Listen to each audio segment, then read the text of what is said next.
Yeah, hi there. These comments are for Fong. This is Michael, the founder, owner, and the materials writer for the 7-step system to pass the TOEFL IBT, your online TOEFL course.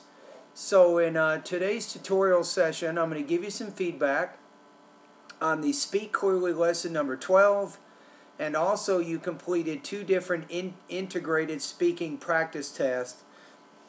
And I'm also going to give you some feedback in those areas as well.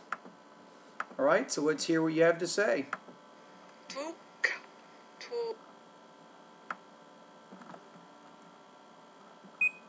me turn this up a little bit. Okay, here we go. Look, took, tool, tough, could, cool. Now don't forget with the T sound, this is not really the vowel that you're practicing, but with the T, you have to pronounce that with more air. For example, tough, tough, tool, took. Cut, hook, who, hut, wood, roost, rust. And with the R sound, the initial R sound at the beginning of word, it's not really rust, but it's rust, rust. Wood, blue, blood, foot, fool, fetch, should, school. Okay, that first sound there is not should, but should, the S8 sound. Let's listen to how you said that one more time. School, fetch, should. See that? You said should, but it's should. School, grums, rook, drum, fun. Don't forget again, when the R is at the beginning of word, it's room, not room, but room. So what that means is in your own language, when you produce that sound, you probably do it slightly different than what we do in English. Hook, ho, hun. Listening discrimination. This exercise, don't worry about doing this exercise. Go immediately to voice recording exercise number 1. And when the 5 were done, the rook, rude. Okay, here we go. By exercise 1. Okay, here it is. The room in the dune was found to fall in the duel. And when the 5 were done, the rook, rule. Okay, not bad, but you're not producing your final sounds there. So the one word is fight was done, the rook ruled. When you are in a rude rut, you can go to the zoo to see a hunk of gorillas who chew gum and eat gurk. A squad of cooks come to the house to prepare a zoo of food. No, it's a yule, not zool. A yule of foods. Not numb to the guests who all say yum. You're right, it should be who, not which. Good correction. Yeah, because which refers to things and who refers to people. Thank you for correcting that. At noon, the new nurse and jewels on the nooks were taken by a thief who threw everything into a sack and who jumped through a window. So the word jumped, it's jumped through a window. You're having trouble with the jumped through a window. The skirt, sludge, and dew at the new school was dumped into a brook. Okay, now read them with me now. Let's read all 5 sentences and work on your pronunciation, of course, your tone, your pacing. Number 1. The rum and the doom was fought for in the duel, and when the fight was done, the rook ruled. 2. When you're in a rude rut, you can go to the zoo to see a hunk of gorillas who chew gum and eat guck. Number 3, a swoon of cooks come into the house to prepare a yule of foods, not numb to the guests who all say yum. 4. At noon, the new nuts and jewels on the nook were taken by a thief who threw everything into a sack and who jumped through a window. 5. The scud, sludge, and dew at the new school was dumped into a brook. Voice recording exercise 2. According to the book, the electrical basis for the magnetic properties of matter has been verified down to the atomic level. And that word would be atomic. Atomic. Stress on the second syllable. Atomic level. Because the electron had both an electric charge and a spin. Don't forget the word has. You're not pronouncing that final S. Has. Has both. It can be called a charge in motion. Don't forget the word charge. A charge in motion. This charge in Again, this charge. Charge. motion gives rise to a tiny magnetic field. In the case of many atoms, all the electrons are paired within energy levels according to the exclusion principle. You're getting better with that sound. Exclusion principle. So that the electrons in each pair have opposite and the parallel spins and their magnetic fields cancel. Let's take a look at the word opposite. Opposite. In some atoms, however, there are more electrons with spin in one direction than in the other, resulting in a net magnetic field for the atom as a whole. This situation exists in a paramagnetic substance. What's there? Paramagnetic substance. The other word, exists. Okay, that's pretty good.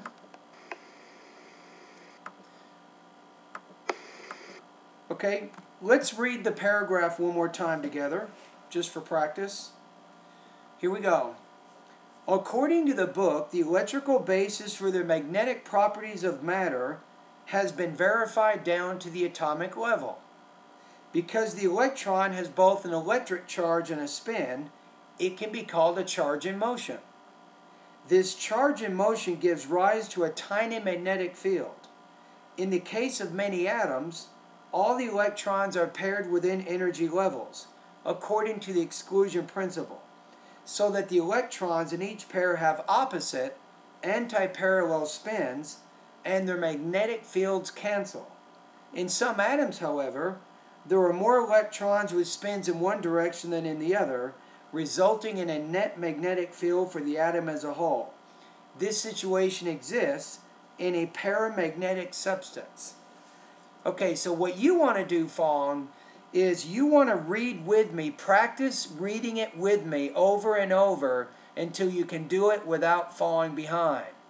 You want to be able to read it with me at the same pace, because when you're reading the paragraph, you're going too slowly, so you need to get used to faster, more fluent conversational English. So practice this a few more times. Also practice the sentence readings a few more times until you're comfortable reading with me at the same speed.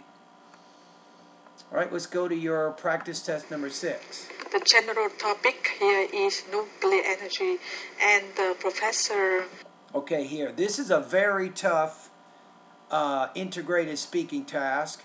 There is so much information, especially in the lecture, it becomes almost impossible to figure out what to do. However, if you summarize, which means you only discuss the main points of the lecture and you connect it back to the information in the reading, you should be okay.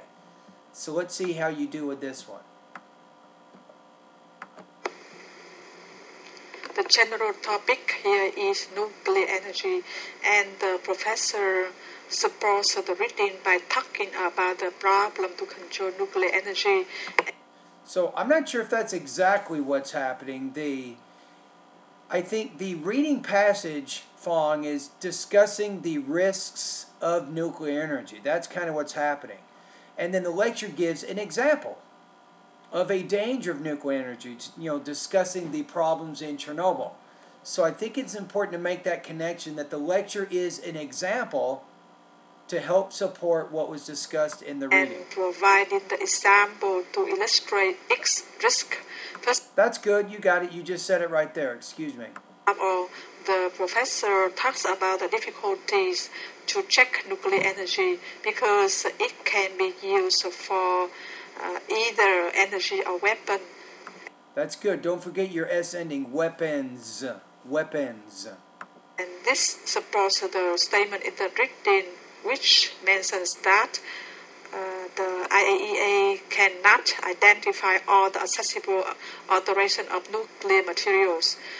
Also, the professor provides the example to illustrate the risk of nuclear energy. For example, many death and acute radiation poisoning in the former Soviet Union and thousands of cancer deaths in Scotland was caused by explosions of nuclear energy. Okay, with this one, in the beginning of the speech, you were almost trying to do like an integrated writing task where the reading has 3 key ideas and then the lecture disagrees with each of those points. So in the writing task, the integrated writing task, you can discuss the point in the reading, the counterpoint in the lecture. The second point in the reading, the second counterpoint in the lecture, the third point in the reading, the third counterpoint in the lecture. That's what's called a sequencing type organization. I wouldn't use that with this speaking task. You tried to do that a little bit in the beginning, but then you got more into discussing the information in the lecture, which that's probably what you want to do. Discuss the topic, discuss some key information from the reading passage, and then get into the lecture as quickly as you can. Now, one thing about the reading is the International Atomic Agency, they have difficulty determining whether countries are using uranium for energy or for weapons. That's really the main gist. That's the gist of what was discussed in the reading. And then, of course, the lecture gives an example of a risk of nuclear energy, and specifically not talking about nuclear energy as in producing weapons, from the uranium, but it's talking about an explosion which helps support the idea that there is an inherent risk or danger in using nuclear energy.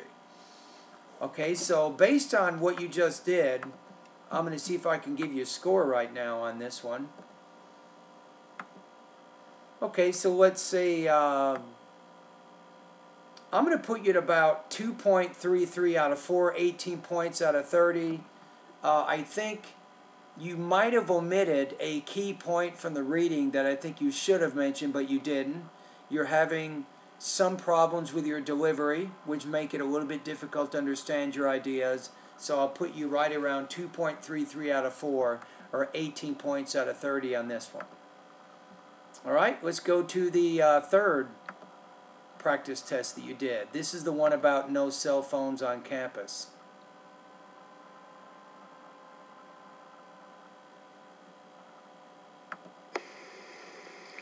According to the notice, the university is going to stop the use of cell phone during regular class time and working hours, and this policy is valid right away.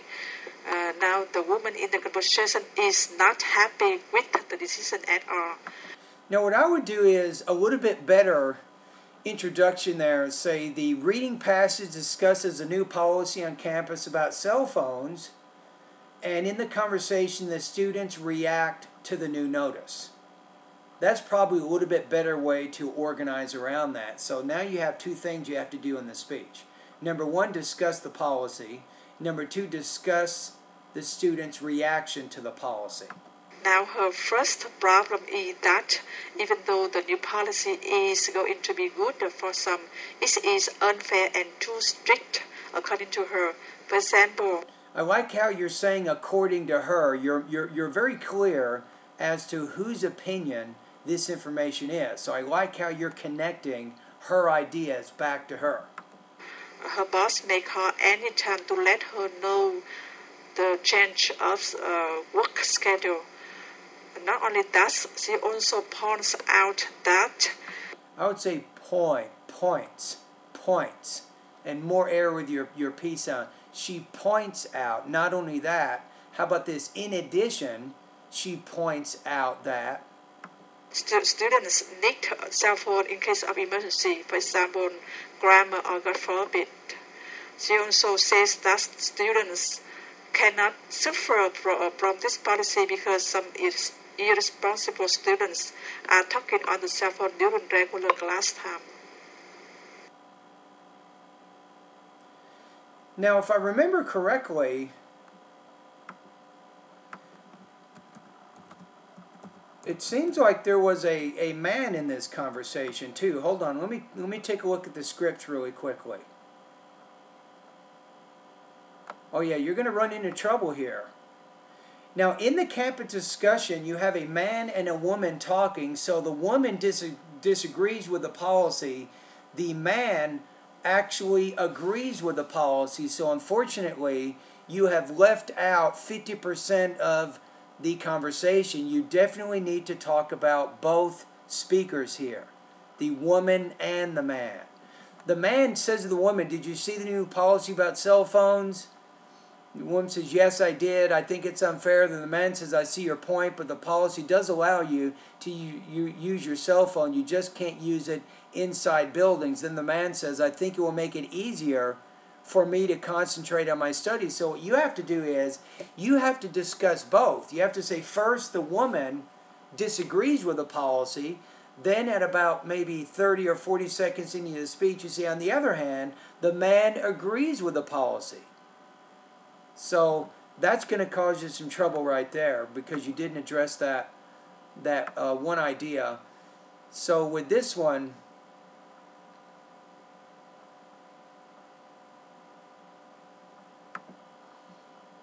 okay, let's go to integrated speaking. I'm going to say